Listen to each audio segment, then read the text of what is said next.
Hello friends, di video ini kita bakal ngasih tahu siapa sih seorang gimana ya.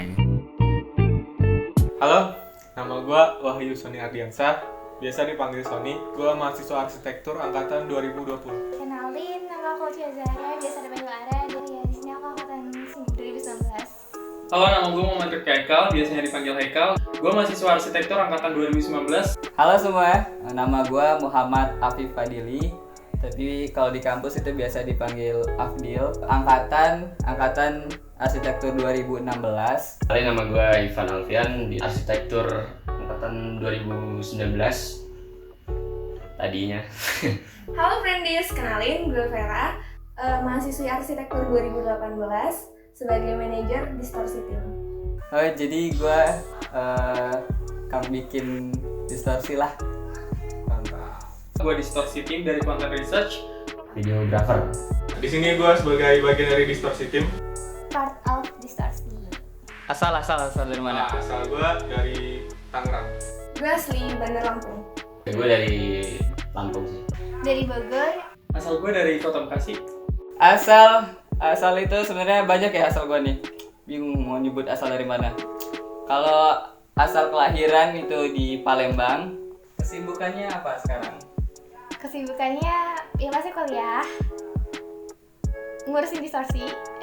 Ya kegiatan-kegiatan lain lah yang non akademik kayak ikut kepanitiaan, terus juga ikut penelitian sama dosen, jadi asisten dosen dan gitu lah. Sibukan gue sekarang kayak mahasiswa pada umumnya, gue kuliah, terus gue aktif di himpunan, beberapa organisasi, terus gue juga sekarang lagi belajar bisnis kecil-kecilan gitu. Sibukan sekarang terlalu banyak yang dikerjain walaupun nggak ngapa-ngapain. Nggak ya ngambil job gitu aja. Gue sekarang ya selain di Distorsi ini, gue juga sebagai freelance di salah satu tim fotografi dan videografi gitu. Kuliah aja sih. Ya ini kuliah mau masuk semester 3 sama overthinking setiap hari. Kesibukan sekarang cuman kuliah sama ada satu kepanitiaan di universitas gue. Terus juga lagi sibuk belajar aja sih. Nah, sekarang coba dong ceritain gimana waktu awal masuk arsi, gimana ceritanya tuh? Gue tuh asalnya kenapa gue milih masuk arsi tuh, jadi waktu kelas 3 SD, pasti kalian kalau ingat tuh ada pelajaran bahasa Indonesia yang disuruh ngejelasin tentang cita-citaku gitu. Nah, di situ gue nulis ada beberapa profesi dan salah satunya ada arsitek gitu. Terus jadi gue konsisten aja tiap ditanya cita-cita gue apa, jadi arsitek gitu. Akhirnya pas lulus SMA, gue kan ikut kayak lembaga bimbingan belajar gitu. Gue tuh pengen ke ranah IPS, tapi kayak terlalu jauh gitu dari gue, kan gue kubu IPA nih gitu, kubu sains. Jadi gue pengen kuliah yang ada IPS-nya, ada sosumnya, tapi juga nggak ninggalin basic science yang udah gue pelajarin gitu. Awal masuk arsitektur itu nggak terlalu banyak milih ini itu karena gue milihnya itu udah dari SMP. Jadi gue mutusin buat masuk ke dunia bangunan atau arsitektur itu dari SMP. Jadi gamblingnya di zaman SMP karena gue mutusin buat masuk SMK. Nah, di SMK itu gue pilih kalau dulu itu teknik gambar bangunan. Kalau sekarang itu udah apa sih namanya, DPIB kalau nggak salah.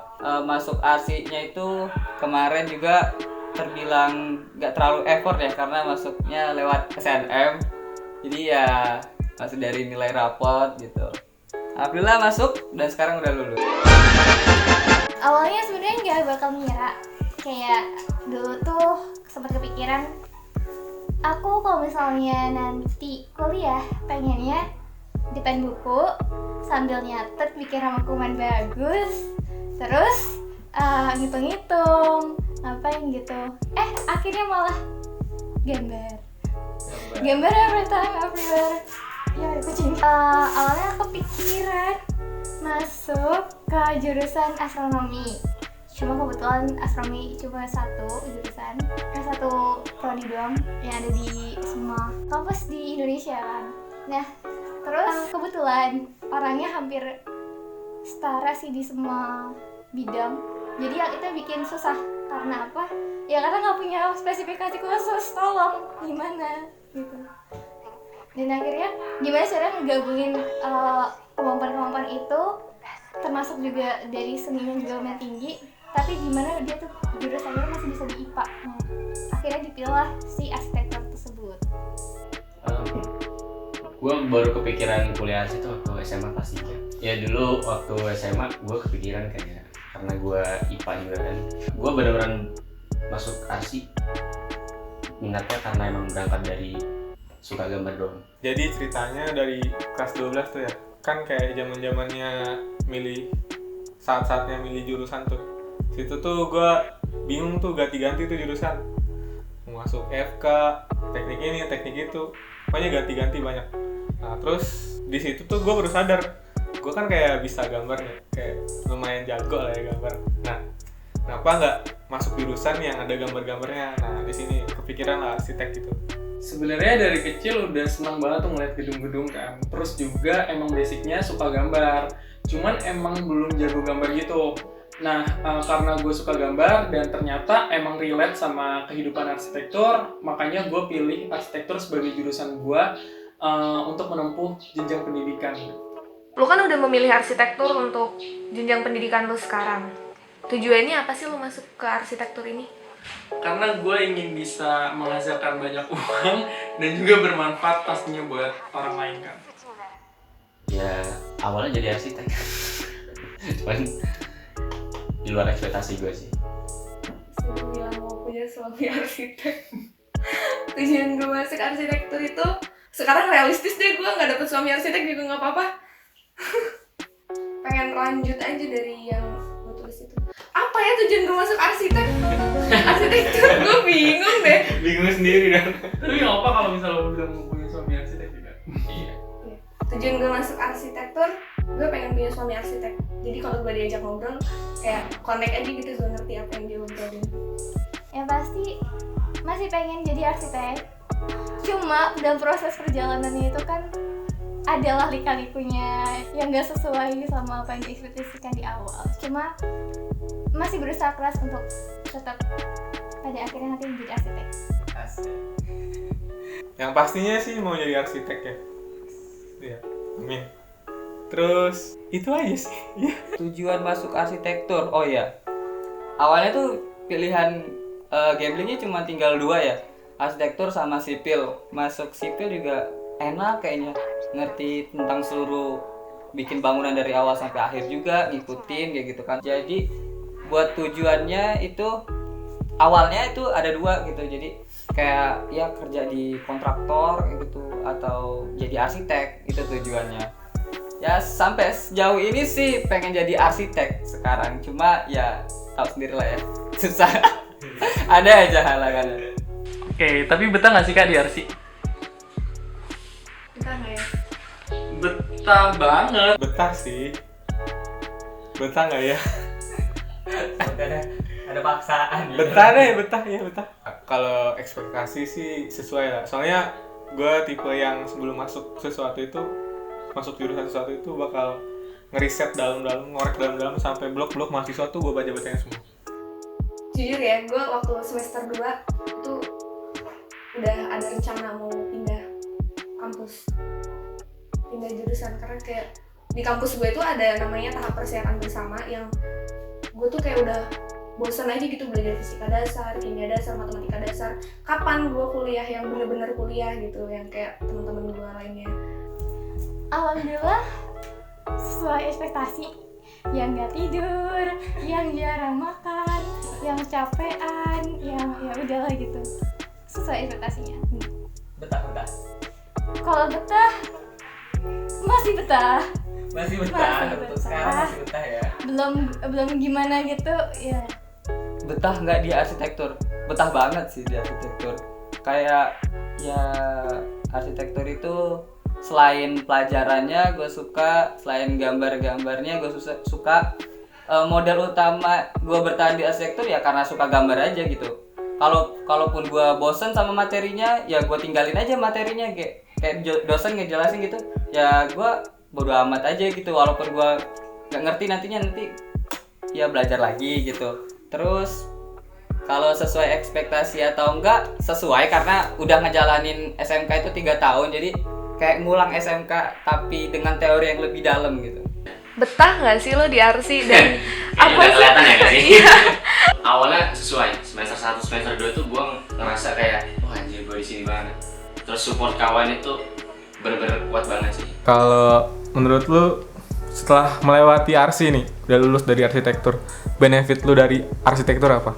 Yang gue rasain manfaatnya buat gue setelah masuk arsitektur, selain yang materi yang udah gue dari SMK ya, itu lebih ke pikiran harus jadi lebih terbuka gitu. Kita kayak nerima segala sesuatunya itu kayak dipikirin dari ujung ke ujungnya. Kita harus nyiapin plan A, plan B-nya. Namanya juga kita harus bisa ngerancang gitu kan, ngedesain. Gimana mulainya, gimana desainnya, cara ngerangkumnya. Jadi pola pikir kita jadi lebih berkembang gitu. Pikirinnya jadi lebih luas. Benefitnya banyak banget. Ternyata di RC tuh lo nggak cuma belajar tentang gimana caranya desain bangunan gitu. Lo tuh belajar yang gue bilang tadi, kenapa gue milih masuk RC, karena di RC tuh soshum dan saintek itu masuk gitu. Jadi kayak lo di situ belajar psikologi, lo di situ belajar bisnis juga, lo di situ belajar presentasi, dan banyak ilmu-ilmu yang ternyata tuh di RC tuh dibahas gitu, luas banget. Lo belajar tentang dari anak kecil sampai orang tua tuh di situ lo pelajarin, karena RC kan tujuannya memberikan kenyamanan ya gitu untuk yang menghuni bangunan itu. Kalau benefit yang udah gue dapetin selama berkuliah di RC itu lebih ke habit, karena kuliah di RC itu kan pressure-nya juga tinggi. Jadi gue juga harus belajar beradaptasi, terus juga belajar sama pola belajar di sana. Jadinya ya gue menerapkan itu di kehidupan gue kan, dan itu membentuk kepribadian gue juga, termasuk habit gue. Gue lebih kayak concern, kayak ngeliat bangunan, ngeliat sesuatu gitu. Lebih kayak jadi curious kalau ngeliat sesuatu gitu nggak sih? Iya kan? Ya kan? Kayak ngeliat detailnya kayak, Iya kayak kok bisa sih ini? Gua jadi- apa ya, gitu. iya gue jadi kayak nggak tahu, suka nebak aja. Yang awalnya lo ngeliat bangunan itu biasa aja, jadi Iya asik sih itu. Ya, kalau di RC ini kan kita belajar tentang desain ya. Nah, di sini gue sadar kalau desain itu banyak banget hal yang harus kita perhatiin. Aspeknya itu banyak hal yang harus kita cermatin gitu. Nah, jadi gue di sini kayak selama 1 tahun belajar arsitektur, dapetin gimana caranya gue dilatih jadi lebih bisa berpikir kritis, terus juga ngasah problem solver gue. Itu aja sih. Di arsitektur sebenarnya ilmunya banyak ya, jelas kayak nggak mungkin lah terjun ke sesuatu yang baru, nggak belajar hal baru gitu. Yang pasti yang paling kerasa banget itu di manajemen waktu sih, gimana caranya membagi waktu untuk main, waktu untuk belajar juga sih, lebih tepatnya yang ngerjain tugas, apalagi ngerjain tugas studio kan butuh waktunya lama, sama kayak berkompromi juga sih sama masalah-masalah di hidup ini. Berat banget. Masuk RC itu harus bisa gambar gak sih? Ini susah sih. Harusnya sebenarnya harus. Kalau udah masuk kan, kalau belum masuk ya nggak bisa. Kan belum masuk. Enggak sih, karena menurut gua gambar itu nggak harus bisa ya, karena di sini tuh kita di RC itu core-nya itu desain. Kalau gambar itu kan cuman buat kayak mengomunikasikan. Nah, tapi kalau dibilang harus bisa sih harus, tapi nggak harus jago, karena yang penting kita mau belajar dan tertarik sama gambar itu sendiri. Harus kalau pengen sombong. Kalau enggak harus sebenarnya. Tapi menurut gue itu bisa gambar itu kayak apa? Nilai plus buat lo. Maksud gue pernah dikasih tahu dosen gue kayak ketika lo dapet sebuah ide itu harus lo kayak eksekusi secara cepat-cepat, dan salah satu yang paling dekat bisa lo eksekusi adalah kayak sketsa gitu. bisa gambar harus, tapi kayak nggak perlu kayak yang lo harus jago banget nih gambar gitu, karena di RC kayak kita tuh dipakai untuk bisa sketsa gitu, tapi nggak harus yang kayak bisa bagus banget, karena kita bakal pakai digital kan gitu. Harus bisa, harus, karena kan arsi emang buat gambar bangunan gitu kan. Berarti kita emang harus bisa gambar. Cuman kalau untuk masuk ke arsinya itu nggak harus bisa gambar dulu gitu. Kita bisa belajar waktu pas selama menempuh jenjang pendidikan. Gambar tuh sebenarnya banyak ya, banyak metodenya, banyak caranya. Nah, gambar itu kalau di arsitektur bahasa kita untuk berkomunikasi desain kita ke orang lain gitu. Nah, kalau kita nggak bisa gambar, kita sulit buat nyampein apa yang ada di imajinasi kita ke orang lain gitu. Nah, jadi basicnya di situ.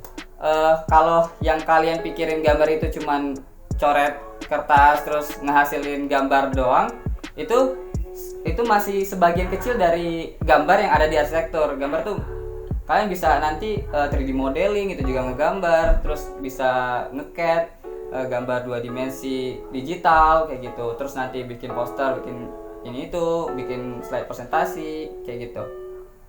Nah, jadi banyak lah. Kalau wajib bisa gambar atau enggak? Bisa. Wajib. Kalau begadang menurut lo wajib enggak? Begadang, jangan begadang. Kalau misalnya emang nggak urgent banget, jangan begadang.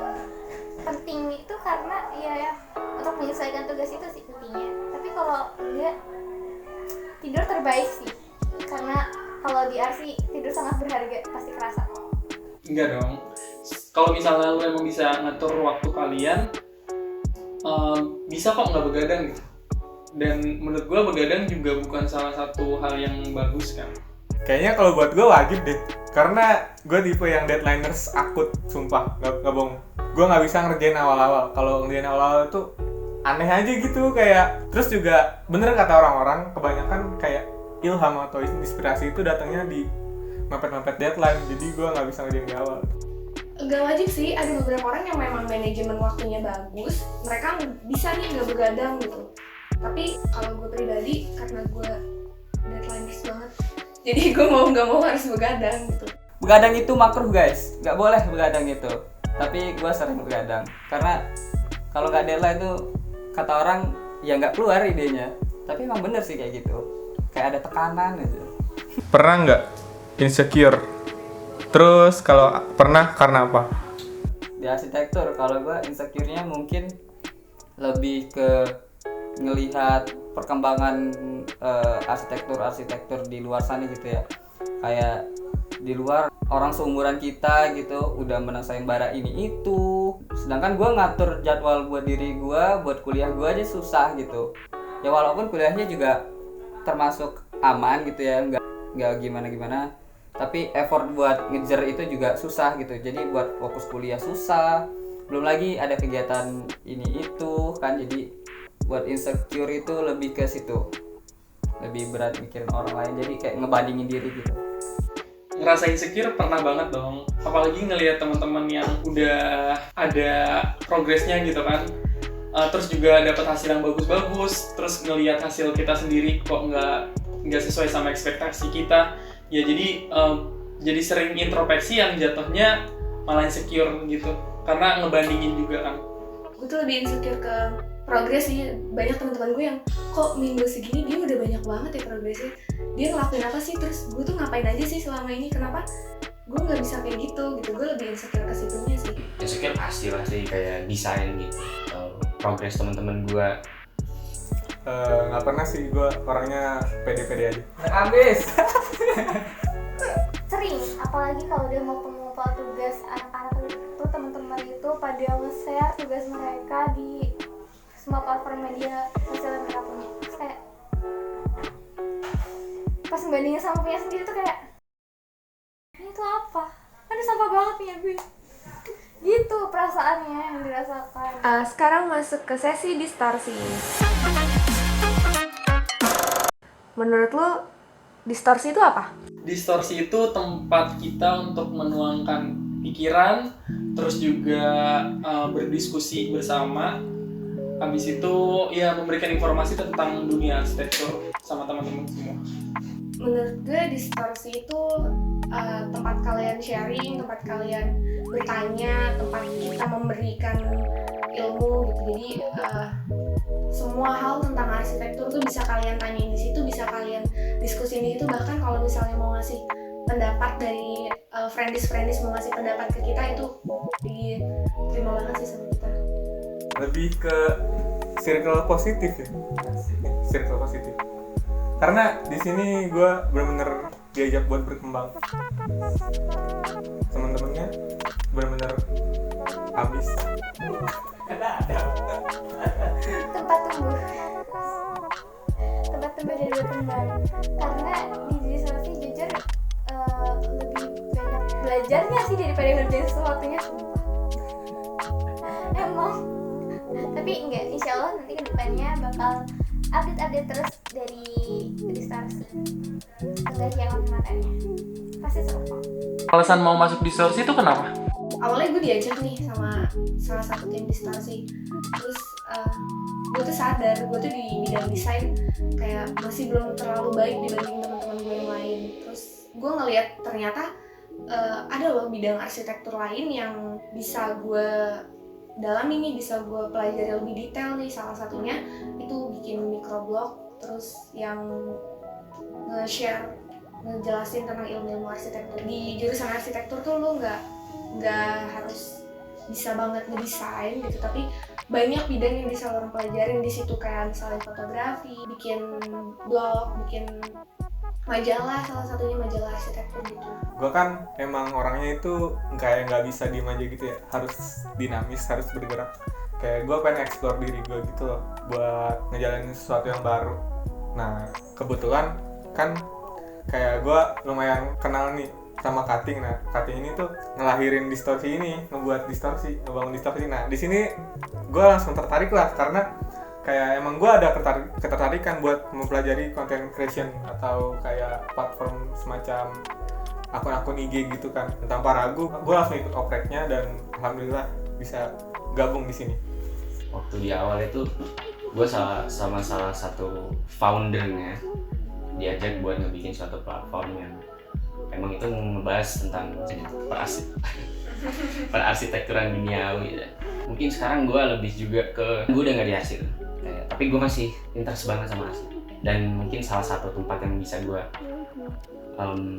masih istilahnya Gue masih bisa belajar lah. Iya, gue masih bisa mendekat ke ranah arsitektur, kayak sebatas tahu deh, mungkin belajar banyak sih ya lewat distorsi sih.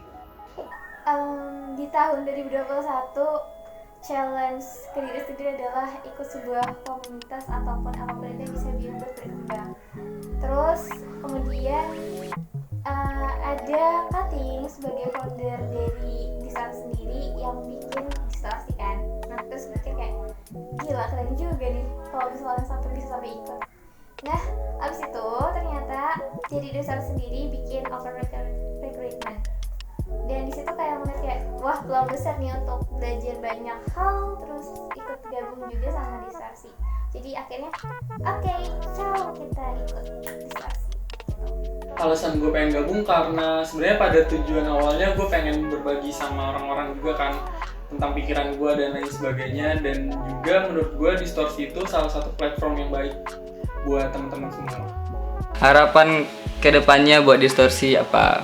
Harapan dari gue untuk distorsi, semoga distorsi bisa nge-share ilmu arsitekturnya lebih luas ke seluruh mahasiswi arsitektur se-Indonesia, bahkan kalau bisa dari seluruh negara. Terus juga kita sebagai tim distorsi bisa membagikan informasi-informasi yang kayak event gitu supaya lebih menjangkau lebih luas gitu. Semoga bisa konsisten berkarya dan membuat konten, terus juga semoga kelak bisa jadi besar. Gue mau selesain distorsi ini sampai bisa besar. Gue pengen ikut berkontribusi di sini sampai nanti distorsi sesuai ekspektasi gue dan semoga terwujud. Ya mungkin followers nggak terlalu penting, yang penting menurut gue distorsi bisa ngasih pengaruh sih ke pengikut-pengikutnya. Friendies ya? Iya, friendies. Oke, mungkin segini dulu pertanyaannya buat perkenalan kita. Satu kata buat distorsi apa? Sayang. Asik. Distorsi mantap. Satu kata buat distorsi, mikir. Distorsi, semangat. Satu kata ya, biar satu kata pokoknya tetap semangat lah konten, bikin sesuatu yang bikin berpengaruh buat orang-orang, buat mahasiswa gitu-gitu ya. Satu kalimat sih. Udah, Oke, terima kasih. thank you. Iya,